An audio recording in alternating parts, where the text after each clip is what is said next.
Okay, can we start? Yeah. Okay. So tajuk hari ini kita masuk tajuk yang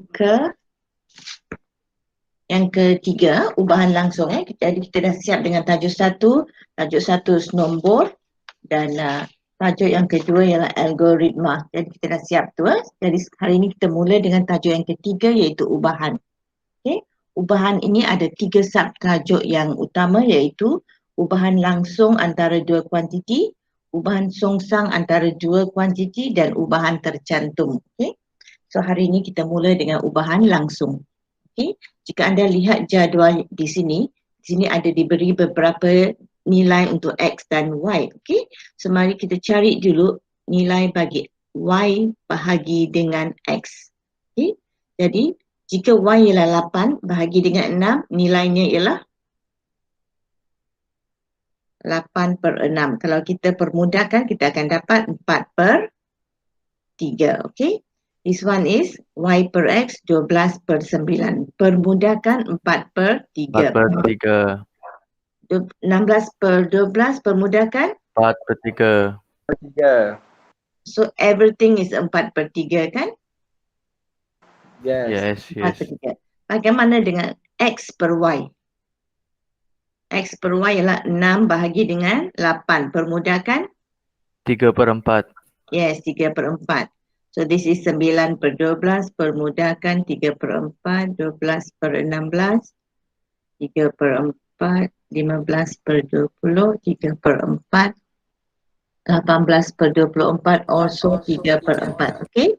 Jadi kita tahu bahawa Y per X memberi kita 4/3. Bagi semua nilai yang diberikan ni, kita mendapat 4/3. Jadi 4/3 ini adalah satu constant.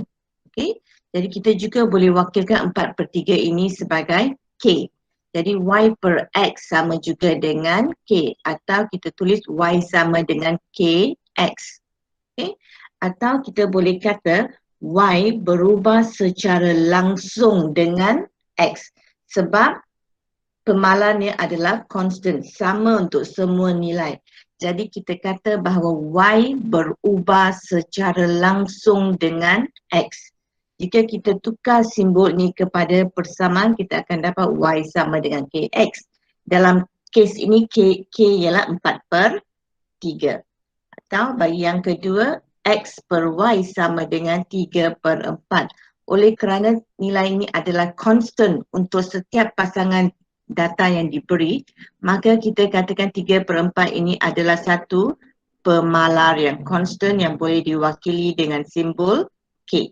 Jadi X per Y ini sama juga dengan K, jadi kita boleh tulis ini sebagai X sama dengan KY atau bermaksud X berkadar secara langsung dengan K. Jadi satu pemboleh ubah berkadar terus dengan pemboleh ubah yang lain hanya jika pemalannya adalah constant. Okey. Pemboleh ubah Y dikatakan berubah dengan pemboleh ubah X jika nilai Y per X adalah pemalar. Okay. Inilah maksud ubahan langsung. Okay.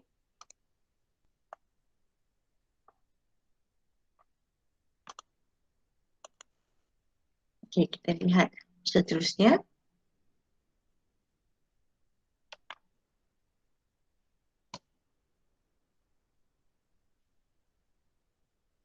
Okey. Persamaan yang manakah bukan contoh ubahan langsung? Adakah ini satu ubahan langsung? Okay, let me start with C. C ni. Adakah ini ubahan langsung? Y sama dengan 4X. Is this ubahan langsung? Ya, Yes. mengapa? Sebab Y berubah secara langsung dengan X. Artinya dia berubah, bila X berubah, Y juga akan berubah 4 kali. Okay? Yes, 4 itu adalah pemalar. D, adakah ia ubahan langsung? Ya. Yes. How about E? E, yes. Yes. How about H? H. H, E, yes. Yang Yes. ini B? B, bukan. B, no. I think No. I think this actually 5 Y sama over dengan 16 5 X. per 16X. Jadi, ya? Yes. How about Yes. A?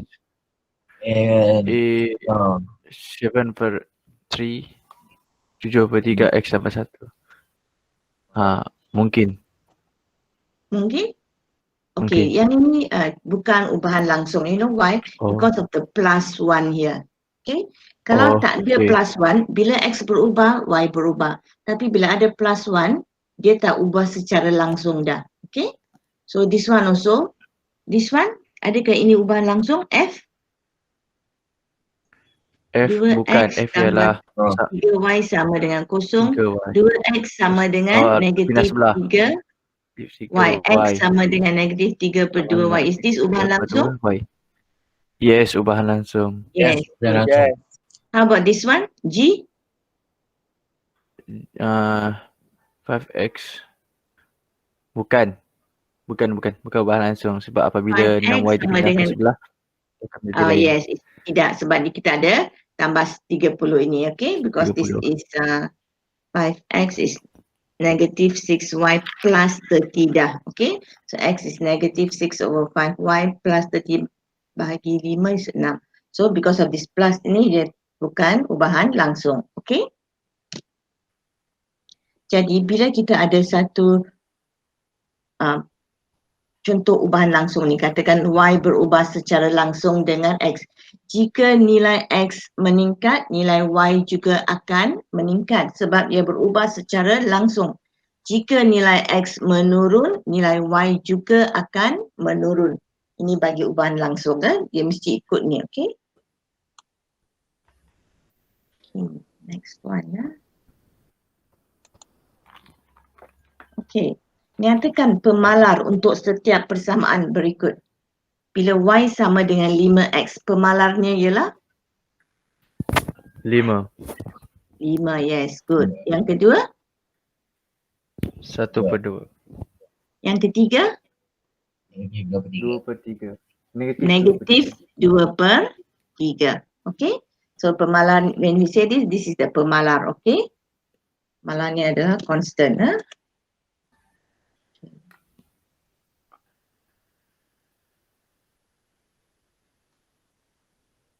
Okey, dalam jadual di bawah, adakah satu pemboleh ubah berubah secara langsung dengan pemboleh ubah yang lain?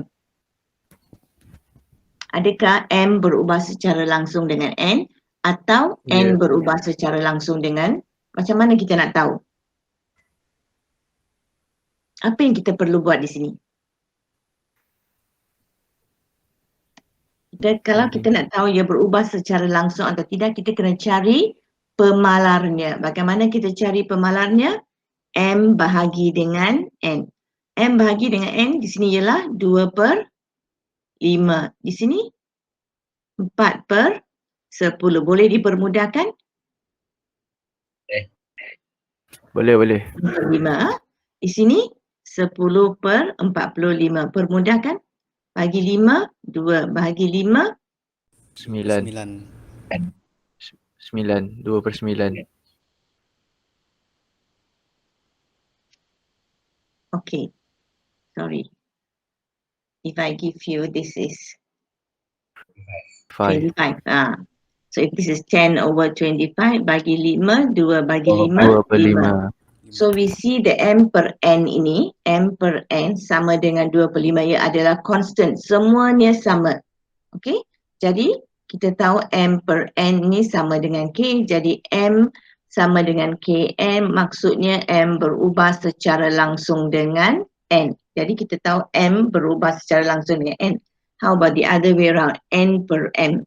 N per M ini sama dengan 5 per 2.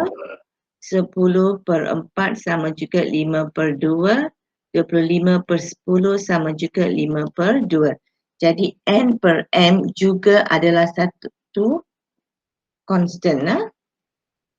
Jadi N per M sama dengan K, N sama dengan KM, maka N berubah secara langsung dengan M. Okay. Jadi pemboleh ubah di bawah berubah secara langsung dengan pemboleh ubah yang lain. Kedua-duanya M berubah secara langsung dengan N dan N juga berubah secara langsung dengan M. So if you want to check kalau pemboleh ubah itu berubah secara langsung atau tidak, kita hanya bahaginya. Okay, bahagi dan tengok sama ada nilainya adalah constant untuk setiap pasangan data. Okay. Okay, kita buat contoh yang lain. Okay.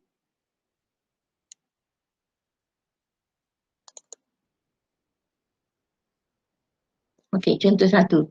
Jika Y berubah secara langsung dengan X dan Y sama dengan 15, apabila X sama dengan 18, carikan satu hubungan antara Y dan X. That means they asking you satu perhubungan macam persamaan. Okey, kita lihat ayat pertama. Jika Y berubah secara langsung dengan X. So, tuliskan Y berubah secara langsung dengan X. Sekarang kita nak tukar ini kepada bentuk persamaan. Bila kita tukar kepada bentuk persamaan, kita selalu tulis Y sama dengan KX. Okay, this is how kita tukar dari bentuk ini kepada bentuk persamaan. Okay, Y sama dengan KX. Sekarang kita perlu untuk mencari hubungan di antara Y dengan X, kita perlu tahu nilai K. Jadi masukkan satu nilai untuk Y dan X yang diberi. Jadi diberi Y sama dengan 15 bila X sama dengan 18. Jadi gantikan ke dalam persamaan ini, 15 sama dengan K, X ialah 18. Berapa nilai K? K ialah?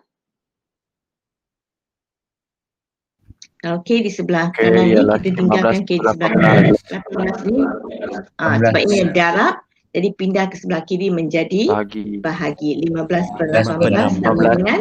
5 per 6. 5 per 6. Yes, 5 per 6. So K, sekarang kita tahu K ialah 5 per 6. Jadi kita masukkan ke dalam persamaan tadi, Y sama dengan 5 per 6 X. Okay. Jadi inilah hubungan di antara Y dengan X. Boleh buat ni? Everybody understand? Understand.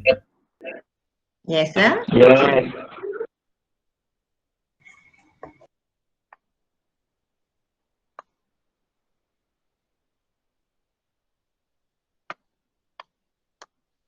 Okey, contoh yang ketiga.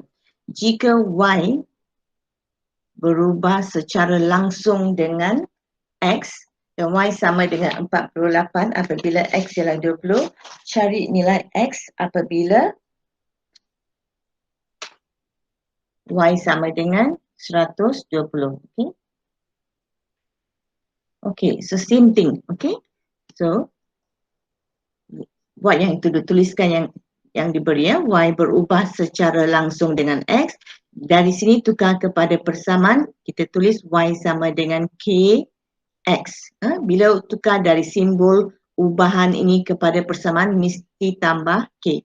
Jadi sekarang kita nak cari dulu nilai K sebelum kita dapat cari nilai X. Okay? Jadi kita diberi satu set nilai di sini. Y sama dengan 48 apabila X ialah 20. Jadi gantikan ke dalam persamaan ini, Y sama dengan 48 sama dengan K, X sama dengan 20. Selesaikan ini kita dapat K sama dengan, ini maksudnya darab. Jadi darab pindahkan ke sebelah kiri bahagi 48 bahagi 20 berapa ni? 12 per 5. 12 per 5. 12 per 5. Okey, jadi masukkan ke dalam persamaan Y sama dengan 12 per 5 X. X. Okey, sekarang nak buat apa? Kita nak cari X bila Y ialah 20. Okey, 120. Jadi kita mula dengan persamaan kita, Y sama dengan 12 per 5 X. Y ialah 120. Gantikan X, kita tak tahu lagi, jadi cari X. Bagaimana kita cari X? Pindahkan ni ke sebelah kiri. Ni darab. Jadi X sama dengan 120 darab 5 bahagi dengan 12. Yang ini kita naik ke atas, yang ini turun ke bawah. Okay. So what do we get here? 1, 10, X sama dengan 50. Okay.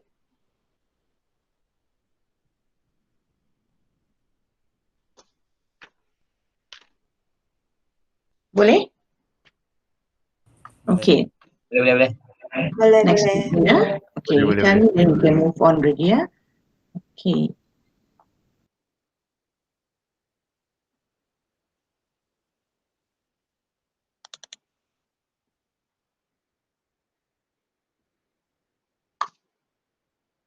Okay. Diberi P berubah secara langsung dengan Q kuasa 2. Okay. Diberi P berubah secara langsung dengan Q kuasa 2. Lengkapkan jadual berikut. Okay. So dah diberi ni P berubah secara langsung dengan Q kuasa 2. Jadi tukarkan dalam bentuk simbol. Kita ada P berubah secara langsung dengan Q kuasa 2. Tukar kepada persamaan, kita dapat P sama dengan K.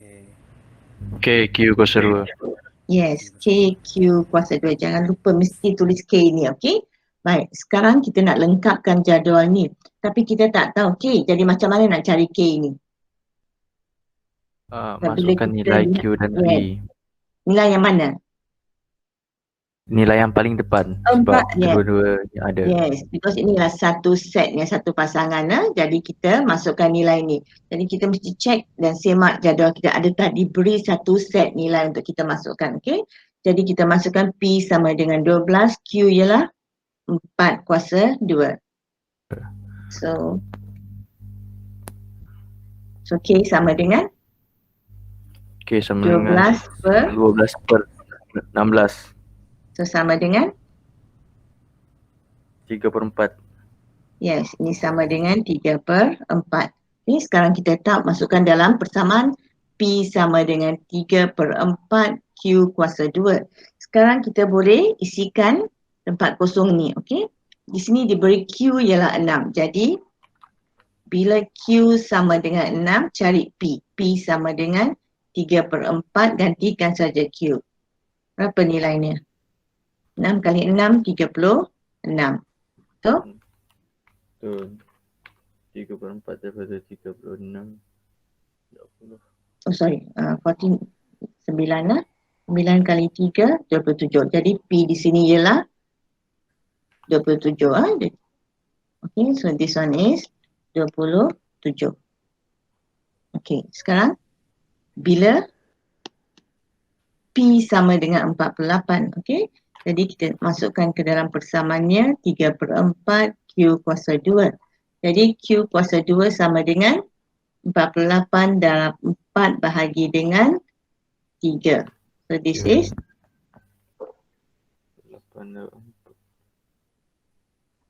apa ni? 48 bahagi dengan 3 ialah 16. 16 darab dengan 4, 64. Jadi Q sama dengan punca kuasa 64 sama dengan 8. So this is 8. Okay, ini caranya. Boleh? So selalu kita tukar dulu dari ubah langsung kepada persamaan, cari K, kemudian ganti saja nilai yang diberi. Okay, ini contoh yang kita dapat 3 contoh tadi, ya.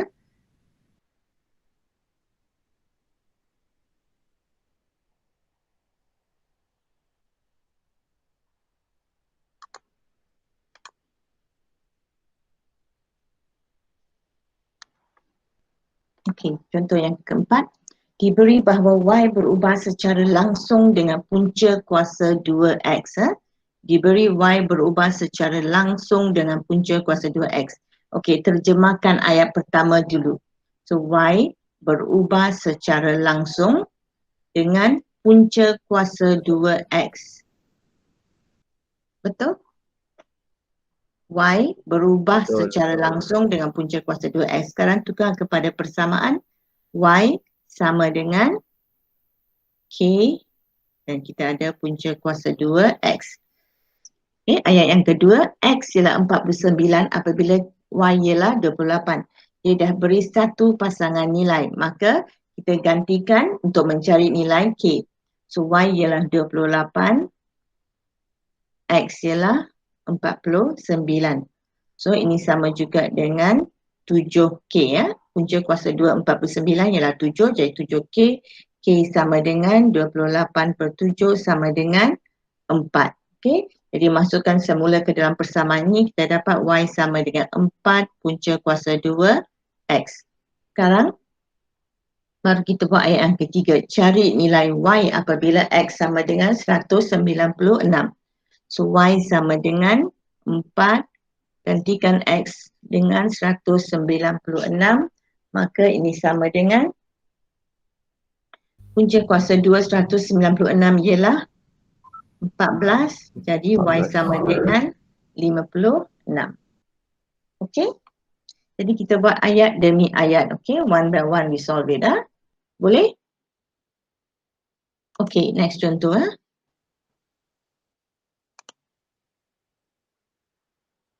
Okey, contoh 5.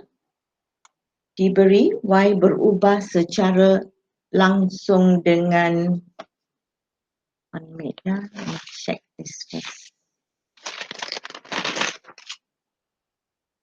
Okey, this is X kuasa 3. X kuasa 3 dan Y ialah 40. Okey. Okay, diberi Y berubah secara langsung dengan X kuasa 3. Jadi ayat pertama ni, Y berubah secara langsung dengan X kuasa 3, kita selesaikan dulu. Jadi Y berubah secara langsung dengan X kuasa 3, Y sama dengan KX kuasa 3. Sekarang kita kena selesaikan dan cari nilai K. Jadi diberi Y sama dengan 41/2 apabila X sama dengan 3, gantikan ke dalam persamaan ini, kita ada X ialah 3. Okay. Jadi kita nak selesaikan ni. Okay. Jadi 41/2 tukar kepada pecahan. Ni lah 40 kali 2, 80 tambah 1, 81/2 sama dengan 3 kuasa 3 ialah 3 kali 3, 9, 9 kali 3, 27. 27. Okay. Jadi K sama dengan berapa?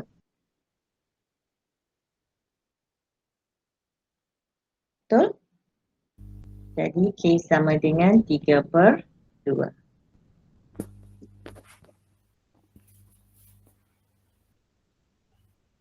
Jadi K sama dengan 32, gantikan ke dalam persamaan, kita dapat Y sama dengan 3/2 X kuasa 3.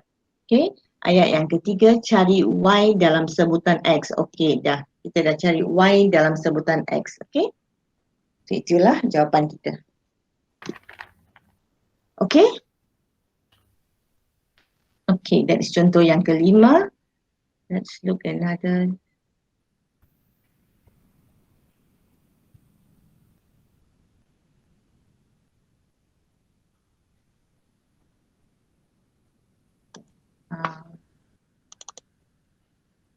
Okey, inilah soalan penyelesaian masalah. Okey.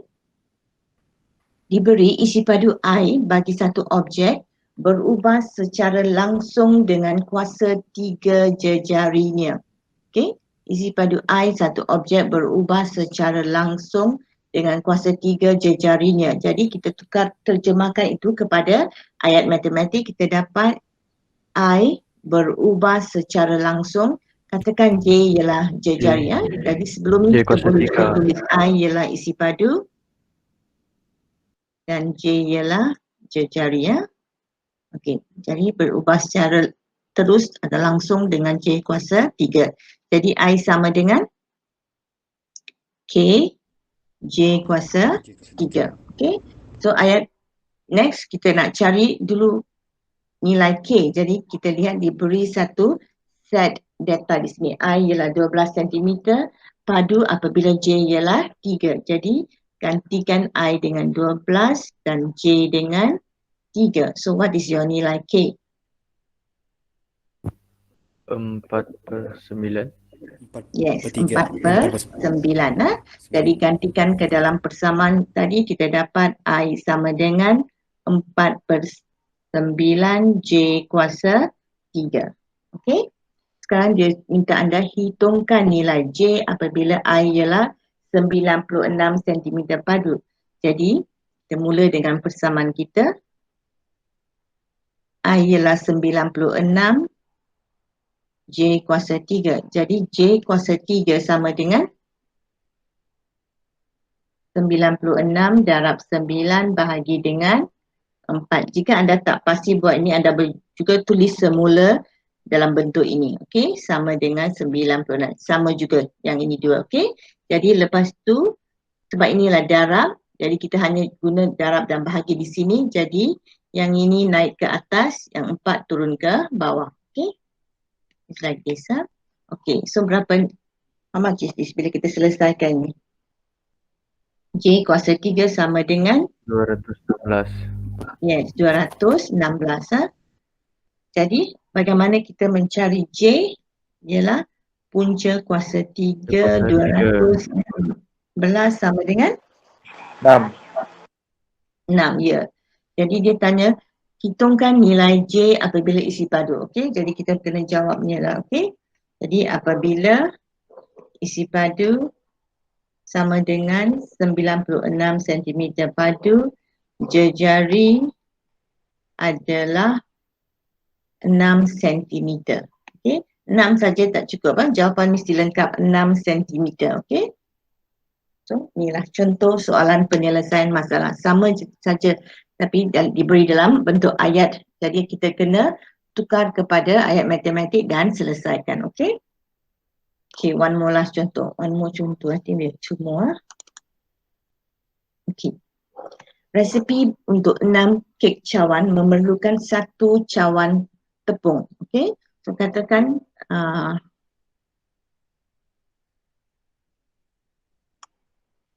okay. So kita nak kek cawan. So katakan kek cawan diwakili oleh huruf K dan 1 cawan tepung katakan diwakili oleh T, ya, okay.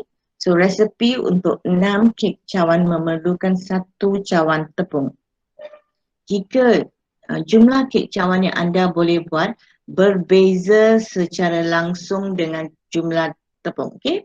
Biasanya dia beri ayat yang kedua ni dulu, tapi sekarang dia beri datanya dulu, kemudian dia beri ayat berubah secara langsung, okay.